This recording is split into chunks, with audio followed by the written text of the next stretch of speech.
back on? So I'm in my third year of coach, and they've allowed me to stay there on my own, and I'm establishing myself as a writer. And I have one spec script out there. By the way, nobody wants to read Coach. Like, I'm on this hit show, but there's not really professional respect for that show. Don't know why. They're not interested. So I write a spec Frasier. They're interested in that show. They like that show. The business. That's a high class show. Now, was this because you had broken up with Oliver Goldstick? Yes, you need a spec script on your own. You need to establish yourself as a writer. Well, here I am. I'm working on Coach, a top 10 show, but they don't want to read Coach. Nobody else wants to read Coach. Your next job, you have to write something else to get that job. Okay, so I write a Frasier.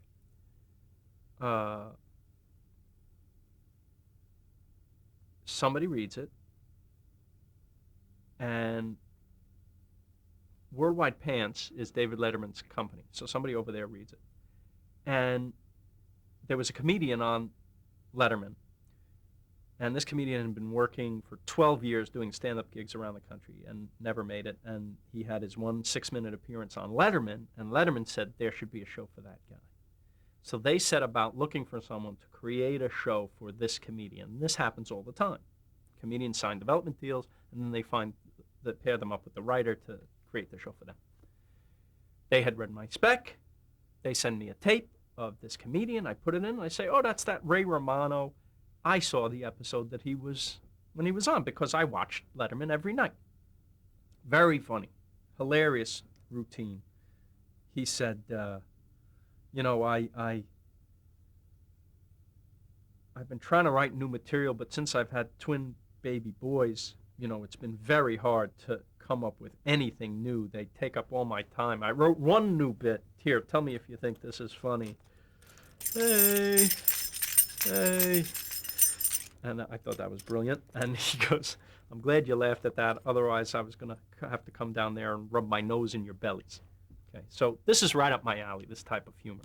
What he's talking about is very relatable, and it reminds me of young Bill Cosby. This is what Cosby, the type of very relatable, clean material that was.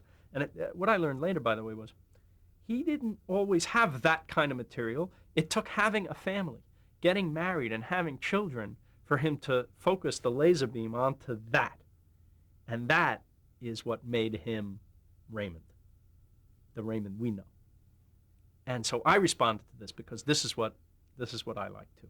Now, were you married at the time? Yes, I had I had been married. And did I have a boy? Yes, I had a boy. I had a baby. So he's speaking to me when he's wiggling the keys. I'm laughing. And I agree to meet with him, of course. He's going to come out to California. He's going to interview showrunner, potential people to create a show for him. And we meet at Arts Deli on Ventura Boulevard, where every sandwich is a work of art. And he starts telling stories about his family and how intrusive they are and this. And I'm, for every story he has, I have about my family. And so we kind of hit it off. I don't know if I was his first choice to create the show. I think he wanted to do a show about a comedian who sits at the coffee shop and talks with his friends about the current subjects. I was like, well, there is that show. In 1995, when we met, Seinfeld was a big hit, and he was that guy. So you can't be him, But at the same time, if I am going to write a show for you, Raymond, certainly since you never acted before, I'm not going to make you a gay astronaut from Cleveland. I think we should keep you pretty close to who you are, just because you're going to be uncomfortable enough being on television. You should try to stay close to who you are. So that seemed to make sense to everybody. The pitch was really, you like this guy? The show's going to be like him, And I still didn't know what exactly the show was going to be, so I talked to Ray, and I asked him, just because we're going to work together, if you and I were going to work together, I would say, so tell me about yourself. Where you're from? What do you do? And he told me he's from Queens, and I said, oh, I was born in Queens too. And he goes, and I just had these twin boys, and I have an older daughter, and I live with my wife, and my parents live very close by, and they're a big pain in the neck, and they always come over. And my brother is a New York City police sergeant. He lives with them. He's divorced. And he's hilarious because he every bite of food he eats, he touches to his chin first because he's got a little OCD, and he's jealous of me, and like he came to my house and he saw I had a Cable Ace Award that I got for stand up, and he picked it up and he went, "Never ends for Raymond. Everybody loves Raymond." And I just stopped him and I said, "I don't think there's anything here that we could use for the show." No, I was kidding. I thought, I thought this is the show. This is the show. He looked at me like, "What?" I'm like, "Your family is as good as anything else that we could come up with for you. Plus, you know it. You will be comfortable in this situation. And it's funny to me. And what I don't know about his people, I'm going to fill in with the characters of my people. So my mother is more the mother on the show than his mother. My wife might be more my wife than his wife because I didn't know his wife. And yet we had, my parents, even though they were 3,000 miles away, just as intrusive, It's a metaphor that they live across the street. So I'm going to go off and write this. First, we have to pitch it to CBS, see if they like the premise. We go in, 2 bumps on a log, and we say, here's the show. It's him and his family, and his parents live across the street with the brother. And they say, yeah, that's the show. Nobody's jumping up and down and saying, we have to have that show. This is going to change everything. This is an innovative idea. Well, it turns out, of course, in hindsight, this is the good idea because it's not high concept. It's low concept. And it turns out that low concept is the way to go because that's where you have the most mileage. You're not a slave to this ridiculous premise of we come from Mars and we're coming to Earth to see about your garbage. And you're a slave to that premise every week. Whereas if you take a simple life and make it interesting enough, you can run for a long time because our lives are running a long time too. Now, who did you pitch to at CBS?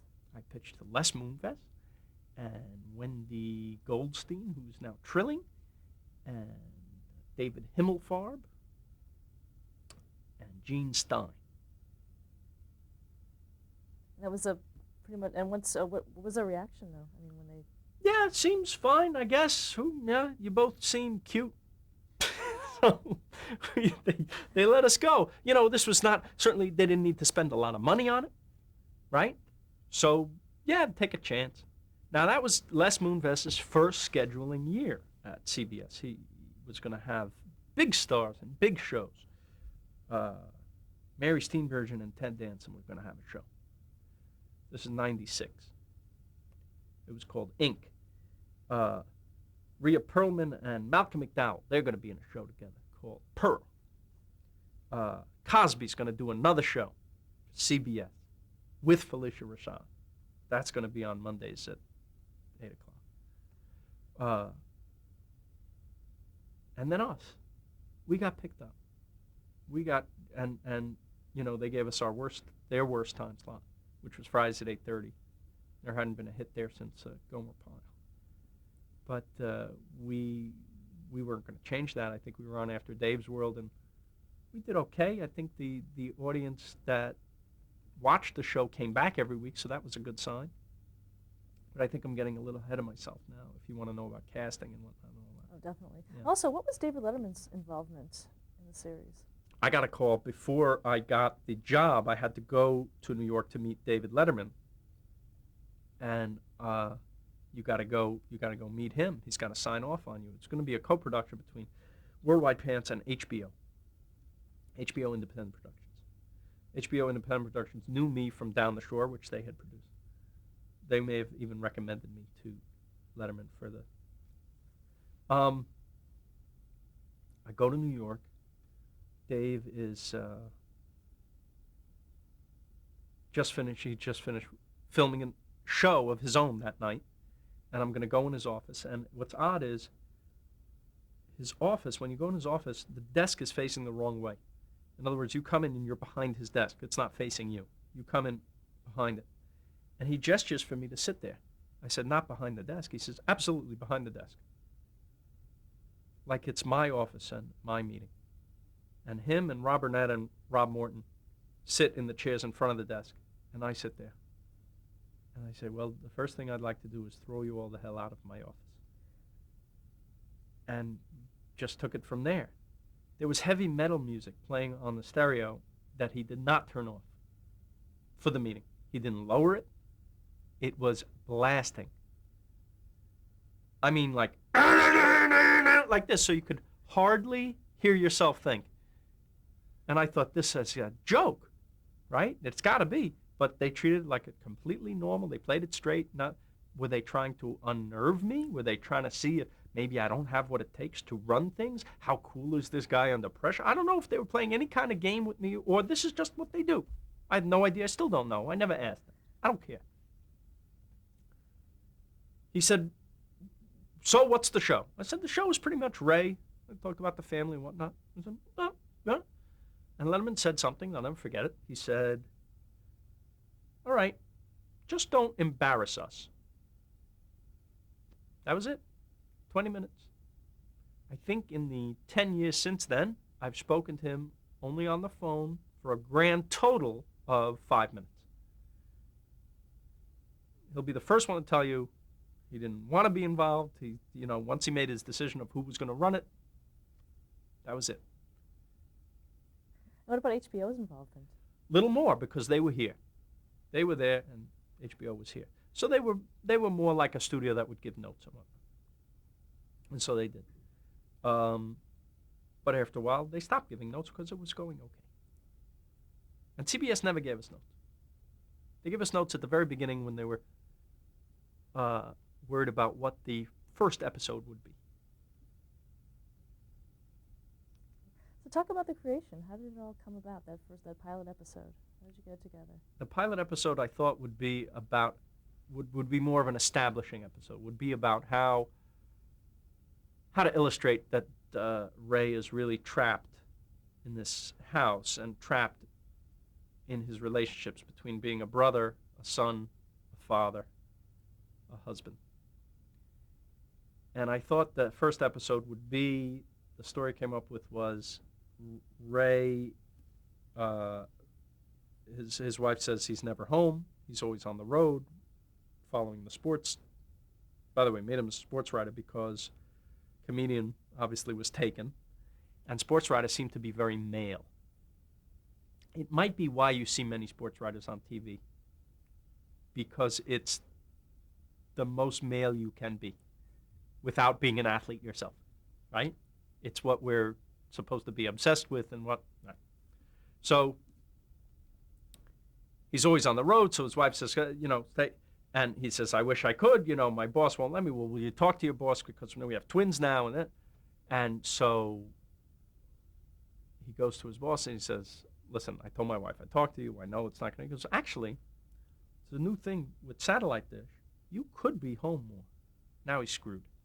So now he's got a satellite dish. So now he can be home. And this whole second act was him home with the kids and the parents coming over. And they said, it's too premisey. They didn't like the premisiness of it. I didn't see what was wrong with it, but they didn't like it. You have to do too much exposition. And they want it to be a typical episode. Okay, so with that in mind, what's a typical episode? I thought, what if you just want a quick illustration of what life is like there, what if she wants to have a birthday,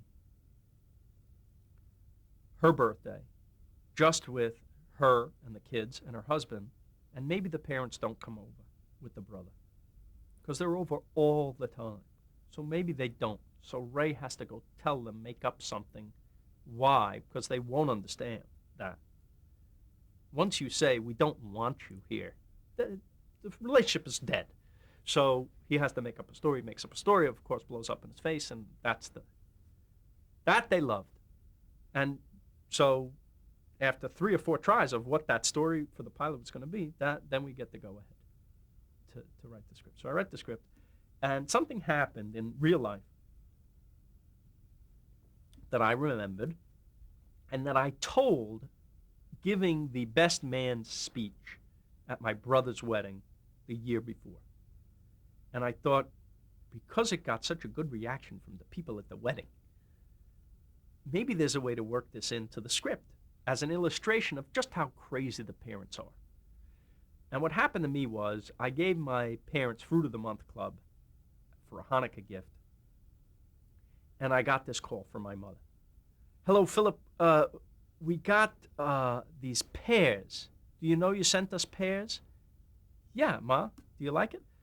It's very nice, but it's really, there's so many pears. What am I going to do with all those pears? And I said, well, I don't know. You're supposed to eat them. She goes, oh, well, I don't know who's going to eat all these pears. Do me a favor. Please never send us food again. And I said, well, there's another box coming next month. She goes, what, more pears? I said, no, a different box every month. Every month? Oh, my God. Maxie got us in some kind of cult. You know, she started flipping out. And I said, it's okay, Ma. What am I going to do with all this fruit? I said, you share it with your friends. Which friends? I said, Lee and Stan. She goes, Lee and Stan buy their own fruit. I said, I don't know. Why did you do this to me? Oh, my God. I can't talk anymore. There's too much fruit in the house. Okay. So this got some good laughs at the wedding when I told the story as an illustration to my brother's wife, Karen, of what to look out for now that you're in this family. Because, you know, you give your parents Fruit of the Month, you don't expect them to react as though you gave them plutonium, right? So I liked that story. I thought it was quirky and a good way to show how nuts they are. And I put it in the script, and it turns out that it's relatable. I didn't know that it was relatable.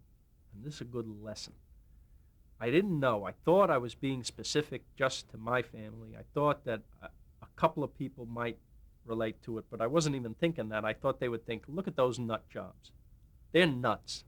What I didn't realize is that they would say something better than they're nuts. They said, we're nuts. My parents are nuts. I still get people coming up to me and saying, not only do when I give my parents a gift, it blows up in my face, but I gave them Fruit of the Month, and that's exactly what happened. So here's the lesson. You write very, very specifically and true to what you experienced, because that's the way to hit everyone. All our lives deal in specifics. So even if your specific isn't my specific, you understand the specificness itself, right? You understand that little thing that gets under the skin and gets the mother mad. You get it. You get it. And this is the best thing I learned. And this is I've tried to inform in the writing, is that we're trying to not hit everyone. We're just trying to hit what's true and real to us. And that's where the universality is. Make sense? Yeah. Now you had other similar types of things in the pilot as well, in terms of taking things from your own life. Well, yeah, I took some actual things that like Ray's dad did, like he changed the outgoing message on Ray's answering machine just for fun. He would call the machine, figured out how to crack the code, and say, hey, Ray and Deborah aren't here right now, but I'm Frank. You can leave a message. And it was enough that he was leaving messages, but he changed the outgoing message. And Ray, when he told me the story, his wife cried at this. That it's so invasive. But they didn't care. They were just, we're a family, we're having a good time. They don't realize, I'm like, this is all going in the show. This is great. Ray also wanted a little bit of his stand-up in the show so that he would feel comfortable, because he wasn't an actor. And after an episode or two, we started taking more of that away, because he was a good actor. He just didn't know it. And the more chances he took, the better he became, until the best leading man in the sitcom. When you were writing the pilot script, had you met any part of his family at all? Nope. Never met them. Not one of them. Only him. When did you finally meet them? Did they come to the pilot episode taping? Yeah, maybe. Met his wife. Yeah, very nice. She didn't have a dishwasher in Queens. I think that was our first Christmas gift to them, was a dishwasher. And what was the reaction? To the pilot? Laughs. People laughed. Especially that scene. Because the rest is, you could say, is standard sitcom stuff. but nothing had the inspired lunacy. And when I say inspired, not me, my parents are the inspired lunatics. I give them full credit. That is what I think, and I think other people will tell you, that's what got the pilot on. Yes, the cast was phenomenal, and yes, they all did great, but it's always content that sets one thing from another, and it had this thing in it, this 5 minutes of first the mother going nuts and then the father entering, and then he brings a whole nother dimension to it. What are we, invalids? We can't go out and get our own fruit? Did your father do that on that phone conversation? You could hear him in the background, yeah. It wasn't as structured as maybe we made it, but yeah, sure. Just as crazy in his way. Talk about working with director Michael Lembeck to... Michael Lembeck had a lot of experience, so he was great to have on board, and the actors loved him. He's a very schmoozy guy and gets in good with everybody and is everybody's pal, and they love him, and it was great to have that spirit on the set because we needed as many friends as we could have, you know. But casting the show, there were a few good stories there, if you're interested. Ray, I didn't have a choice with. He came with the show. Brad? Actually, let's talk about the casting and also the actor themselves Sure. at once, actually. Going back to Ray, what are the differences between Ray Romano and Ray Barone? Not so many differences. In fact, we wrote to who Ray was. In fact, Ray didn't want to play anything other than who he was because he was afraid of looking fake. In fact, he wouldn't drink coffee because Ray, the man, didn't drink coffee. So I said, Ray, you know, it's TV. In the cup doesn't have to be coffee. And he goes, they're not going to believe it. Really? You can't drink water and have us say that's coffee? No. And about 3 or 4 shows in, finally, we had a thing that was coffee specific. It needed to be coffee. And we made him do it, and finally he said, yeah, I guess at some point I have to start acting.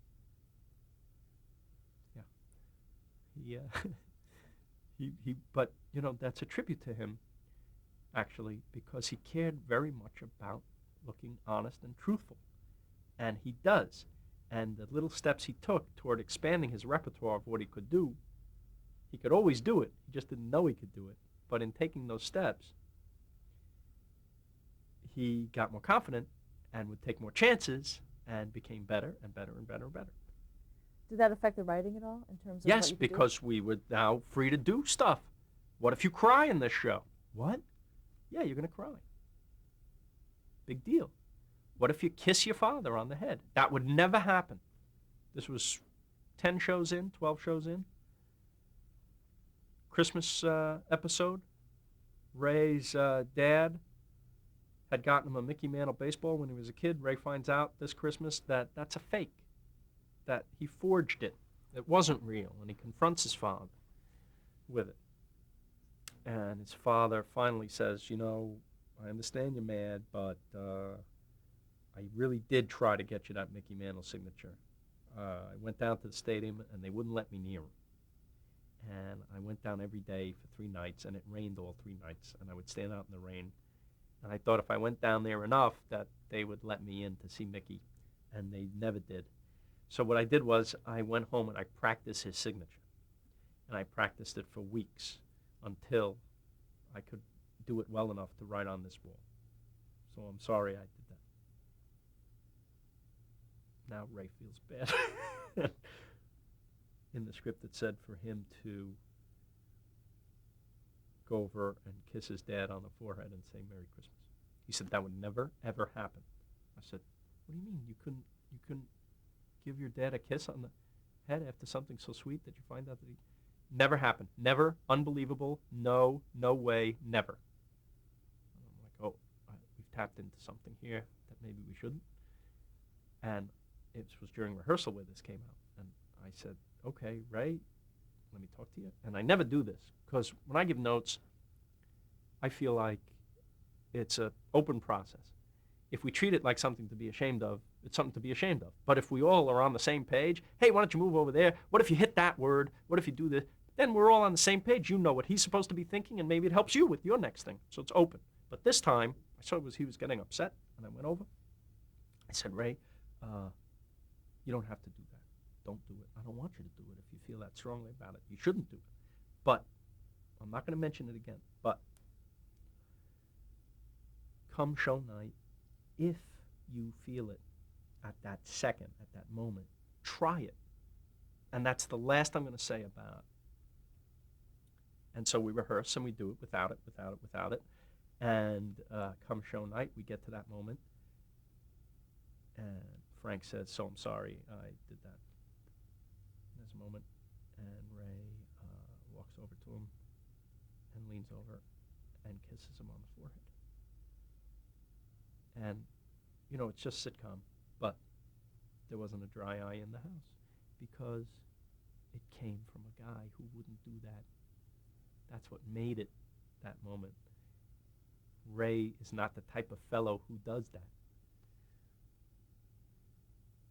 At the end of that first season, I got a card from Ray. And he's not the type of person to send a guy a card.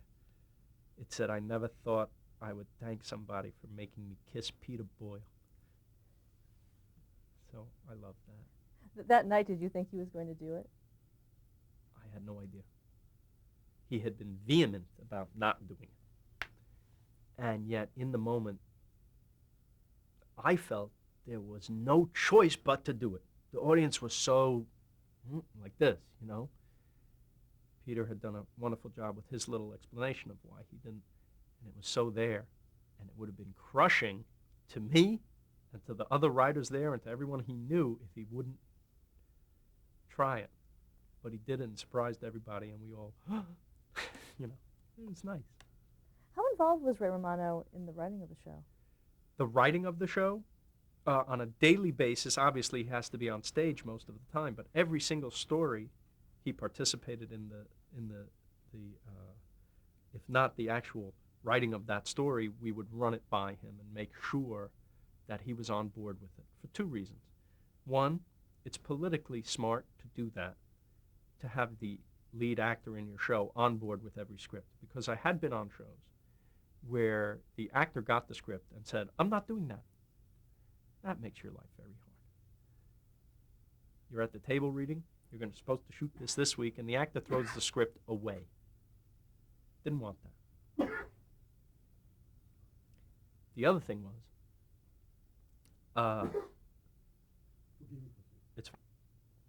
We're back on. we're back. What was I saying? We're talking about Ray Romano's involvement. Yes. So the other reason to have him involved is he's hilariously funny and astute, and we're writing about his family. So why wouldn't I want him involved? He turns out that he's a great writer. He wrote great stand-up material for himself. He writes hilarious jokes, and he's very generous. If the joke isn't right for him, even though it's a great joke, he says that should be her. She should say that.